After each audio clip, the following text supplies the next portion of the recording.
Bachelor of Hotel Management లో university first rank, second rank, third rank. Sun International, Visakhapatnam, Hyderabad. 12 రోజులుగా ముగ్గురు Telugu Desam party కార్యకర్తలు Vaikapa party చంపింది. దానికి సమాధానం చెప్పాలని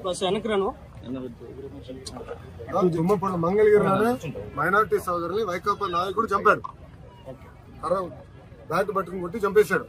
వాళ్ళు మా కార్యకర్తలు చంపి ఇప్పుడు ఏమో ప్రశ్న అడుగుతున్నారు.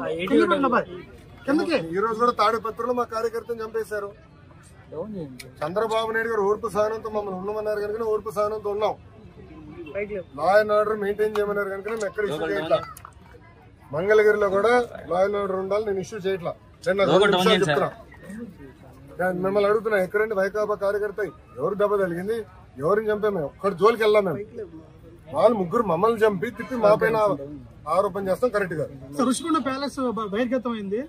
ఏంటి సార్ 500 కోట్లు మొత్తం చూడండి, ఇంకా చాలా ఉందని. ఇంకా ముఖ్యమంత్రి గారు దానిపైన నివేదిక అడిగారు.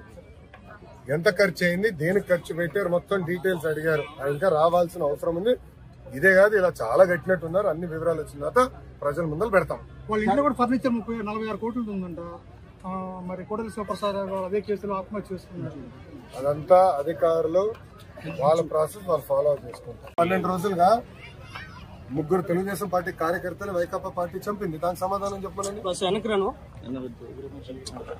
దుమ్మపూడి మంగళగిరిలోనే మైనారిటీ సోదరుని వైకాపా నాయకుడు చంపాడు.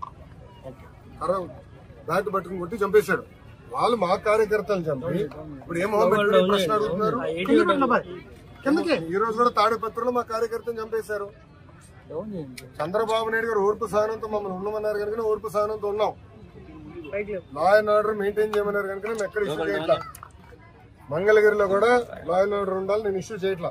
చెప్తున్నా, మిమ్మల్ని అడుగుతున్నా, ఎక్కడండి వైకాపా కార్యకర్త ఎవరు దెబ్బ తగిలింది, ఎవరిని చంపే మేము ఒక్కటి జోలికి వెళ్ళాం. మేము వాళ్ళు ముగ్గురు మమ్మల్ని చంపి తిప్పి మా పైన ఆరోపణ చేస్తాం. కరెక్ట్ గా రుషికొండ ప్యాలెస్ బహిర్గతం అయింది.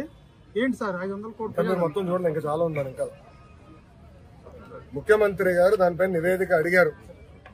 ఎంత ఖర్చు అయింది, దేనికి ఖర్చు పెట్టారు, మొత్తం డీటెయిల్స్ అడిగారు. ఇంకా రావాల్సిన అవసరం ఉంది. ఇదే కాదు, ఇలా చాలా కట్టినట్టున్నారు. అన్ని వివరాలు వచ్చిన తర్వాత ప్రజల ముందర పెడతాం. వాళ్ళ ఇంట్లో కూడా ఫర్నిచర్ 46 కోట్లు ఉందంట. మరి కోడలి శివప్రసాద్ అదే కేసులో ఆత్మహత్య చేసుకున్నారు. అదంతా అధికారులు వాళ్ళ ప్రాసెస్ వాళ్ళు ఫాలో చేసుకుంటారు.